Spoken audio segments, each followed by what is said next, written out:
There were several models of the Fairlady built between 1965 and 1970. This model, the 2000 or SR311, was the last. When I was younger, my best friend had a Datsun 2000 Sports, and I'd always wanted one, but it took me a few years to actually put the cash together to own one. When I got financial enough, as in my 30s and 40s, I decided I'd go and find one.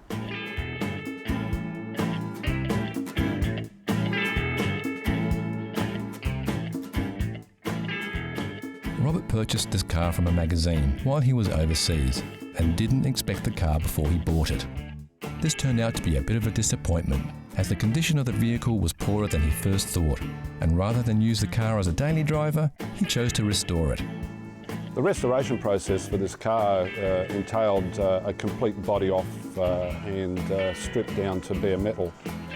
One good thing about these cars is that 6 bolts and a couple of electrical cables, you can lift the body completely off the chassis, so you can do one part at a time.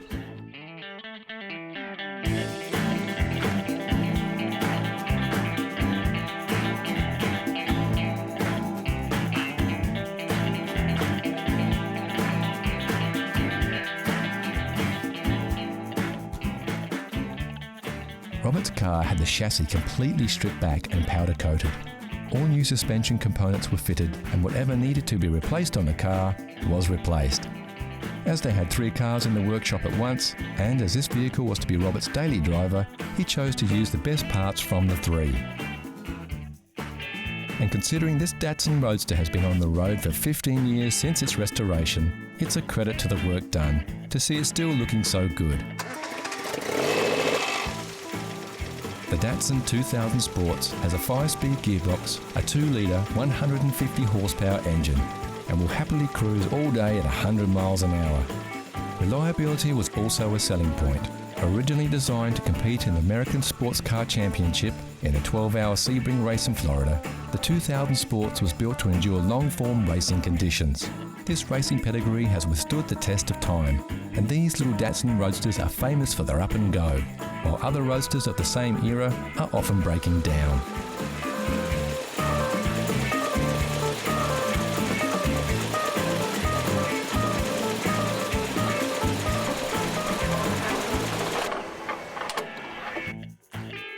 The cars were only ever sold in Japan, America, Australia, South Africa, and a few cars were sold into Finland for some reason or other. We're not sure why.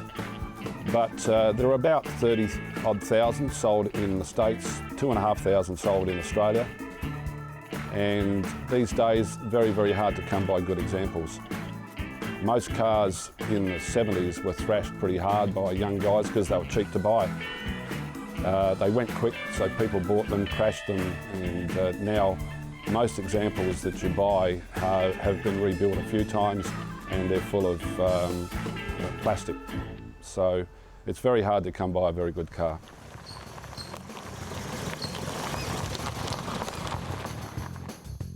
Like most roadsters, the roof is really, really great for keeping the sun off your head, but not much good at keeping out the rain. It's believed the best way to keep dry in a Fairlady is to drive faster, a notion rarely complained about by their owners. What they did offer the new car buyer, though, was great design and performance inside and out. For starters, the car had a top speed in excess of 200 kilometres per hour, or just over 125 miles an hour. Pretty quick for its day, and much faster than the British roadsters it was competing against.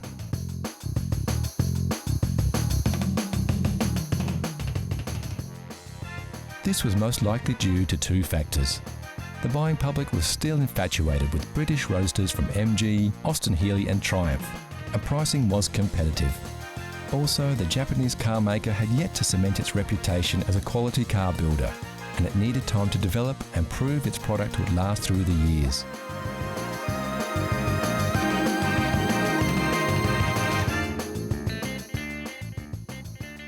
We all have to agree though, this little Japanese roadster sure looks the part now. And as far as classics go, they can be had for a song if you're happy to do some work on them. Although a fully restored one like this beauty will set you back as much as a new car today. And what's the best thing about driving a car like this one? I really enjoy it. It'll be one of the last things I do before I die, I'm sure, is to drive one of these cars. And I'm sure if you had one, or if you can get a chance to drive one, you'll really enjoy it.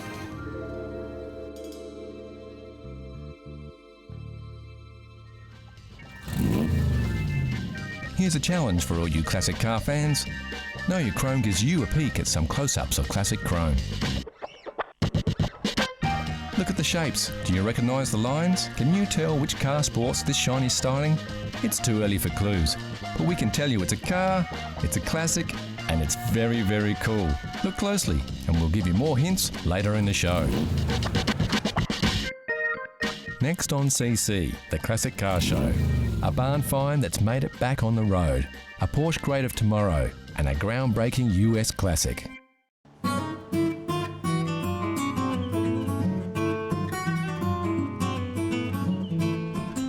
great thing about owning a classic car is that you don't have to be an expert or a mechanic to keep it maintained or restore it to its former glory.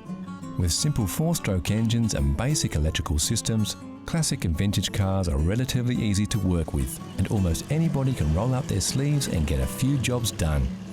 Take Neil Frost for example. He's only just 18 years old, yet he recently took up the challenge of restoring a 60-year-old vintage as part of a school project. About 8 months ago, I found a 1948 Morris 840 Series E up in a winery. I've been working on it as part of a school project and done a few things on the engine, converting it from 6 volt to 12 volt and also fixing the brakes. Of course, undertaking a project like this is no mean feat, and Neil sought out local experts to help him along the way. So I had a member from the Morris Register come and help me work on it, and also the neighbour across the road helped me work on the brakes, and also just converting it from the 6 volt to 12 volt. And any queries I needed, I would always ask the member from the car club.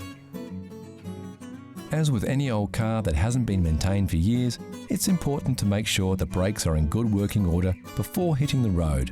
So this was one of the first jobs that Neil tackled. The first job I did on the car was removing the brakes. That meant taking off the brake drum, the brake shoes, and the wheel cylinders. And then I took them to a place where they were reconditioned. And then when they came back, I put them all back on. When Neil first bought the car, it had a 6-volt battery, which are very hard to find. So his next job was to convert the car from a 6-volt to a 12-volt system. The headlights and indicators also needed replacing, as well as other parts like the fuel pump and the volt regulator. As we can see, the upholstery on this car does need a bit of work, and Neil plans to do a course with the local car club, where he can learn the skills to repair the wear and tear on the vehicle's seats and panels. There's a few members in the car club that have done the course and have been willing to teach me, so at some stage I would like to learn to reupholster the seats.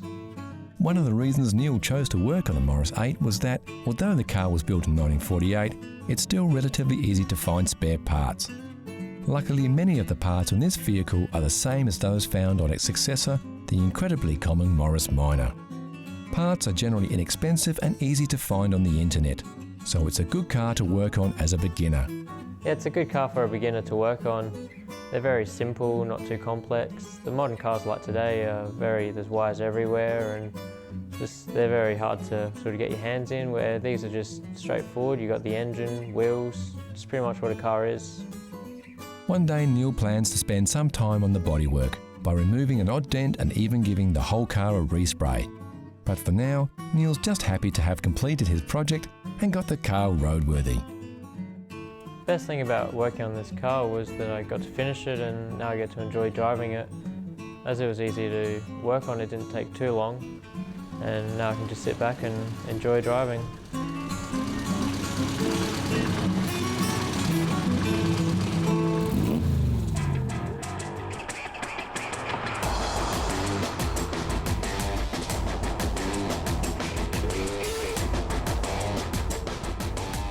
What you are looking at here is a classic of tomorrow. This is the Porsche Panamera. When Porsche announced this vehicle in 2009, there was a wave of controversy around its design. Critics were less than impressed with its unusual lines. Opinion, it seems, is cheap. Sales of the sleek four-door sports coupe with a hatch have surpassed everybody's expectations and have ensured that this unique vehicle goes down as a future classic.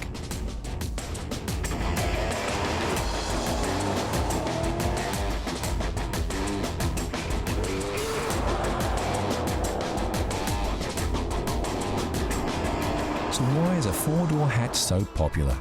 Well, it's a Porsche for a start, and when it comes to aspirational purchases, Porsches are often at the top of the list. Then of course there is the sell factor. The key, we think, to this sports car success is its practicality. We are guessing most Porsche buyers are males over 40.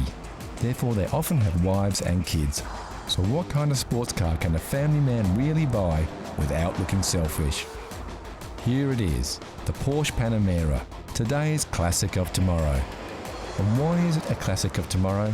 It seems every Porsche becomes a classic. So on this one, we're just going with the flow.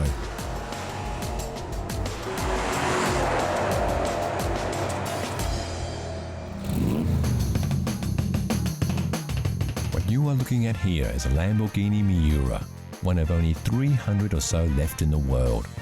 Credited as being the first commercial mid-engine sports car, only 764 Miuras were built between 1966 and 1972. The Miura was an important design step for the Italian car maker. While company founder Ferruccio Lamborghini wanted the company to create powerful, sedate touring cars, three engineers, Gianpaolo Dallara, Paolo Stanzani and Bob Wallace, developed the prototype in their own time.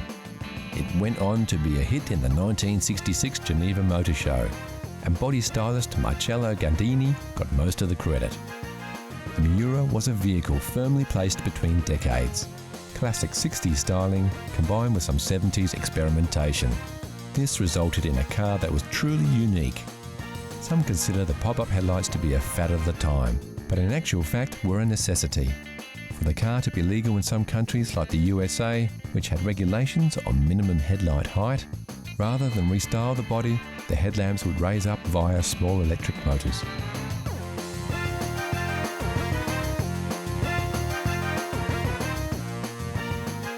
The Miura was the epitome of 60s chic, and everybody who was anybody wanted to be seen in one of these exclusive cars. Frank Sinatra drove a Miura in the late 60s, as did UK model Twiggy. In fact, this car we are looking at now is said to be her car, which was custom ordered from Lamborghini in 1970. For the Italian car maker, the Miura was a giant step in performance cars.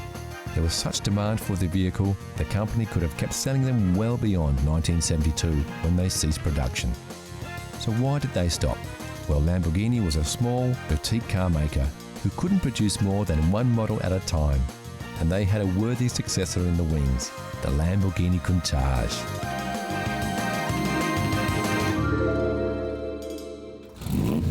So how well did you go with your first peek? How well did you know your chrome? Here's a quick update. Did you guess it right away, or are you still pondering? Take a look at these shots. We're showing you a little more of the car here, so you should be able to pick it. The answer is coming soon.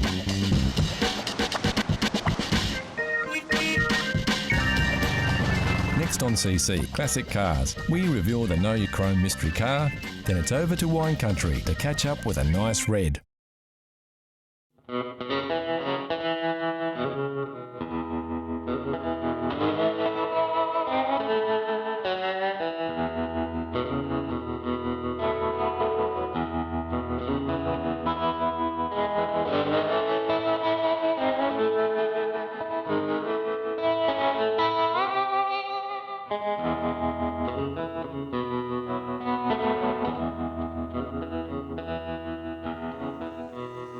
Some cars seem to be locked into a time, even though they span several decades. When most people look at the lines and designs of this classic American sports car that seems to ooze more muscle than hustle, they think 1980s.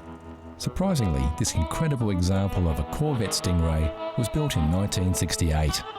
This just goes to show how far ahead the design of this car really was. It's common for a name to travel over decades of car manufacturing, but rare for the car to go relatively unchanged. the body styling on this model continued for 15 years, longer than in any other Corvette. What makes the 68 Corvette unique, it's the start of a new model, new year. It started what they call the Coke bottle shape. What it makes it unique from other Corvettes of that era is little subtleties to the design. Things like reversing lights on the bottom valance panels. That's not on any other model, right up to 72. It is a chrome bumper, what we call a chrome bumper model, and they finished in 1972, and then after that they were rubber bumpers. Built by Chevrolet, the Corvette Stingray was groundbreaking in its styling and performance. One of the most recognisable muscle cars in history, the Corvette Stingray was a true evolution of American sports cars. A break from European-influenced two-seaters to a true American classic.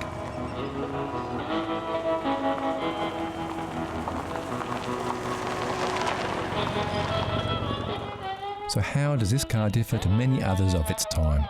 First of all, for a car built in the USA, the Corvette from day one had a unique body construction. Those styled fenders, low lip and smooth lines are crafted from fiberglass, even as they were in the 1950s model. Many people don't realise that the Corvette Stingray has always been a fiberglass-bodied car, hence its stunning power to weight ratio. Part of the reason the stylists of the Corvette were so far ahead of their time was that they were not constrained by the steel construction limitations of their peers. The organic lines and free curves are pure imagination.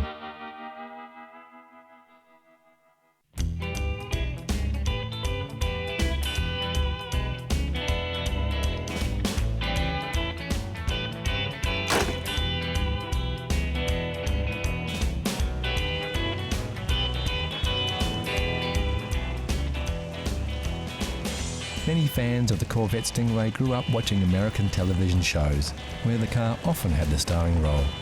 This has helped fuel the passion for the muscle car across the globe. Fans of the car love its beautiful shape, clean and flowing lines, and no matter what angle you look at it, it's a lovely car. This is most likely a deciding factor in the design's longevity. This particular Corvette Stingray is quite unique. You would be hard-pressed to find an original car. That is to say, all the parts on this car are as they were from the factory. Sure, it's been restored, but it's as stock as the day it rolled out of the showroom. Some purists may note that the steering wheel is not original for this car. Well, Gary has this restored, but is reluctant to use it day to day. And how much would a car like this cost? Well, when they rolled off the factory floor in 1968, the manufacturer's retail price was around $6,000 US, which equates to about $36,000 now, or about £22,000. The early Corvettes have appreciated due to their popularity, and this example would fetch about $80,000 US.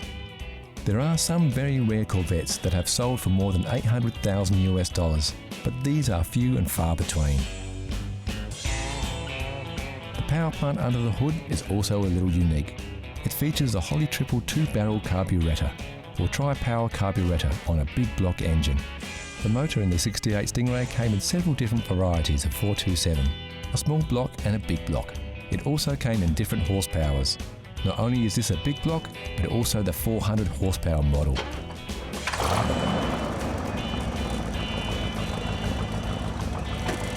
There is no question, the American muscle cars were in a style class all of their own.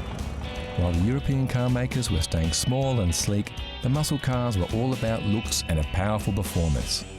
And when you put that much power in a relatively light vehicle, something has to give. What's the car like to drive? I mean, it's very basic. It is a 1968, so the technology's not there like a new car.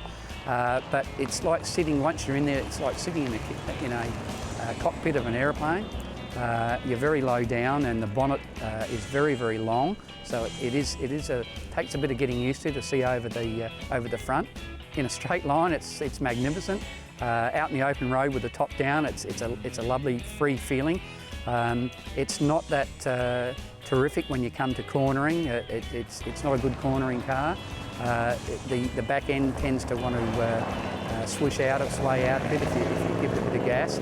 But out on the open road, as long as you're going straight, it's a beautiful car to drive.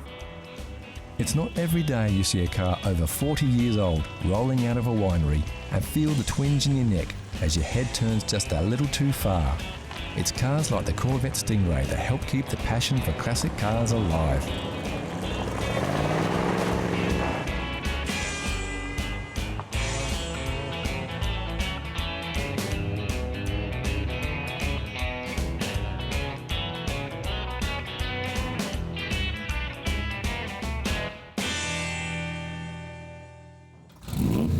So how well do you know your chrome? If you said it was a 1976 Porsche 911 Carrera 3, you'd be right.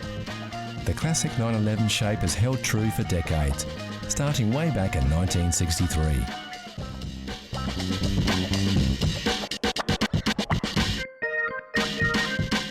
Some of you will be wondering just how you were supposed to pick the exact model. Well, it's the bumpers on this beast that are the dead giveaway.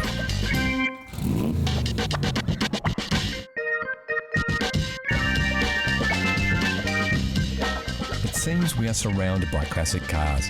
We can't believe how many classic cars are still on the road, but we do know why. Classic cars hold special places in the hearts of so many.